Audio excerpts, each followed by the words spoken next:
Hello दोस्तों, आज की कहानी है एक थी वैश्या भाग 34। ड्राइवर गाड़ी शीला बाई के घर के बजाय सीधा रौनक बाजार की ओर मोड़ लेता है। रौनक बाजार का नज़ारा देखकर एक पल के लिए सुमन अपना दुख दर्द सब भूल गई थी। सुमन ने वहां देखा चारों तरफ छोटी छोटी उम्र की लड़कियां खड़ी थी और आते जाते लड़कों को बोल रही थी, ए बाबू चलता है क्या, ए चिकनी चलता है क्या। ये नज़ारा देखकर सुमन को बहुत आश्चर्य हुआ। कितनी छोटी बच्चियां हैं और कैसे गलत काम में पड़ गई हैं। तभी गाड़ी शीश महल के अंदर जाती है। शीश महल में जाने के बाद पार्किंग में ड्राइवर गाड़ी लगा देता है और फिर वो लोग सुमन को पकड़कर शीश महल के अंदर ले जाते हैं और सुमन को शकीला बाई के कदमों में जाकर धक्का दे देते हैं। शकीला बाई सुमन को कंधे पकड़कर उसे उठाती है और उसके चेहरे पर हाथ फेर कर कहती है, वाह, बनाने वाले ने बड़ी फुर्सत से बनाया है तुझको। तेरे से तो मुझे बहुत पैसा कमाना है, इतनी आसानी से कैसे भागने दे सकती थी मैं तुझे।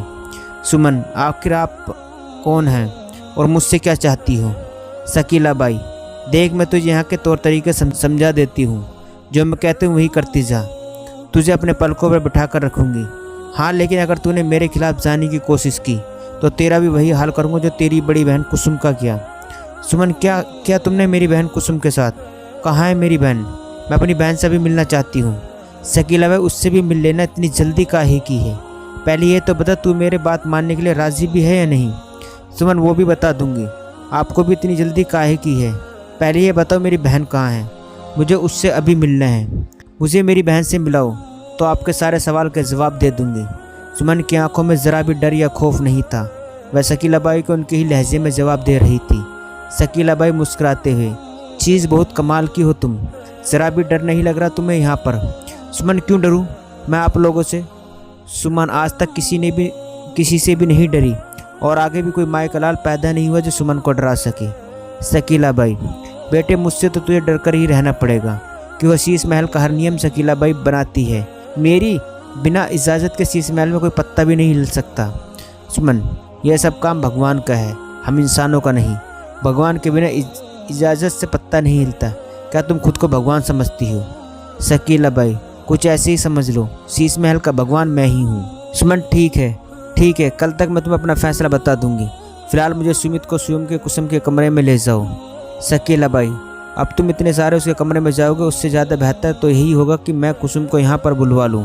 शकीला बाई, ए मुन्नी, चल जा, कुसुम को लेकर आ। मुन्नी कुसुम को लेकर आती है। कुसुम से बिल्कुल भी चला नहीं जा रहा था। वह लंगड़ाते हुए वहाँ आती है और चलते चलते गिरने लगती है। सुमन भागकर कुसुम को संभालती है। सुमन, कुसुम मेरी बहन, ये क्या हाल हो गया तेरा? तुम ठीक तो हो ना? इन जानवरों ने क्या हाल कर दिया मेरी बहन तेरा। कुसुम, सुमन, तू यहाँ कैसे आई? सुमन, मैं भी यहीं वैसे ही आई जैसे तू आई है। कुसुम, इसका मतलब सुमित ने तेरे साथ ही वह सब किया जो मेरे साथ किया था। उसने तुझसे प्यार का नाटक कर तेरे साथ सारे संबंध बनाए और वक्त आने पर शादी का बहाना देकर तुझे यहाँ भेज दिया। सुमन, ऐसा कुछ नहीं हुआ। मैं इस कुत्ते को अच्छी तरह जानती थी कि ये लड़कियों का इस्तेमाल करता है, लेकिन मुझे यह नहीं पता कि लड़कियों को बेच भी देता है। इसने मेरे सामने भी अपने प्यार का प्रस्ताव रखा था। इसे मुंह तोड़ जवाब दिया मैंने कि अगर प्यार करते हो तो अपने बाप को रिश्ता लेकर भेज दे, मैं शादी करने के लिए तैयार हूँ। इसका प्यार यह बात सुनकर गायब हो गया कि वो किसी भी लड़की से शादी नहीं करना चाहता, इसलिए इसका प्यार से रफू चक्कर हो गया। इसी कमीने ने तो मुझे कहा था कि कुसुम ने मेरे दोस्त के बड़े भाई से शादी की है और यह मुझे यहाँ मिलाने लेकर आया था। मैं बेवकूफ़ थी जो इसकी बातों में आ गई। उस औरत के साथ उस घर में अंदर चली गई, लेकिन जब ये तीनों सौदेबाजी कर रहे तो मैंने इनकी सारी बातें सुन ली थी और मैं ऐसे भाग निकली। लेकिन शायद भगवान ने मुझे तुमसे मिलना था, इसलिए मैं उन जंगल से दोबारा आ गई और यहाँ तुम्हारे महल के अंदर अब तुम्हारे सामने हूँ। कुसुम सुमित का गिरबान पकड़ लेती है। आखिर क्या मिला तुझे हम दोनों बहनों की ज़िंदगी को बर्बाद करके? कौन से जन्म की दुश्मनी निकाली है तूने हमसे?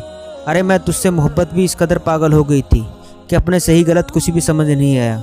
अपनी माँ को छोड़कर तेरे साथ सहारनपुर आ गई, लेकिन तूने इसके बदले क्या दिया? सिर्फ धोखा। यह कहकर कुसुम सुमित का गला घोटने लगती है। सुमित को खांसी हो रही थी, वह अपना हाथ पैर झटपटाने लगा। शकीला बाई कुसुम को रोकने की कोशिश करती है, लेकिन कुसुम के सर पर खून सवार था। वह किसी कीमत पर सुमित को छोड़ना नहीं चाह रही थी। स्वयं शकीला बाई, मुन्नी और बाकी के लोग सब कुसुम को पकड़कर खींच रहे थे, लेकिन कुसुम उन सबके कब्जे से बाहर हो रही थी।